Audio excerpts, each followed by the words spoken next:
బస్సులో అనుకోకుండా కనిపించిన ఒక మొండి కత్తి అనేక మందిని కాపాడేందుకు దోహదపడిందని మార్కాపురం ఆసుపత్రిలో చికిత్స పొందుతున్న క్షతగాత్రుడు కోలా బాలరాజు తెలిపారు.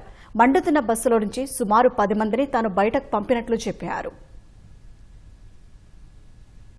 తెల్లారుజామున 5:44 దాకా అయింది టైం. కటెక్కి బ్రేక్ కొట్టడం రెండాన్నే ఎమ్మటి ఇంజిన్ ఫైర్ అయిపోయింది. సెకండ్లోనే గుద్దుకోవటమే మొత్తం ఇక్కడ కుప్పైనరు. కండక్టర్ పిల్లడు కూడా ఆ సందులో పోయి కింద పడ్డాడు, అద్దంలాగా ఉండబోయి ఆ డీజిల్ అంతా పైన పడి ఎమ్మట దగ్గును అంటుకుంది.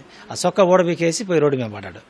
ఈ మిగతా ఉన్న వాళ్ళు సీట్ల కింద ఎవడాడు ఉండని గుంజుకొని లేపే వరకే ఆల్రెడీ నల్లంగా లోపలికి మసి దోసేసింది. ఈ వెనకాల ఒక 7-8 మంది తలకాయలు ఎలబెట్టి దూకుదామా వద్దా అన్నట్టుగా అది ఒక పీటీ అద్దమే ఉంది.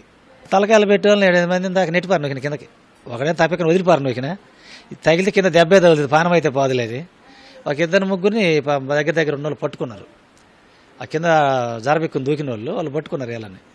ఇక మా ఆడమనిషి ఎవరు ఆమె అన్న చెయ్యి పట్టుకున్నా కానీ ఈ సీటు కింద పట్టుకుందే, ఏ సీటు కింద ఉన్నది అర్థం కాలే నాకు.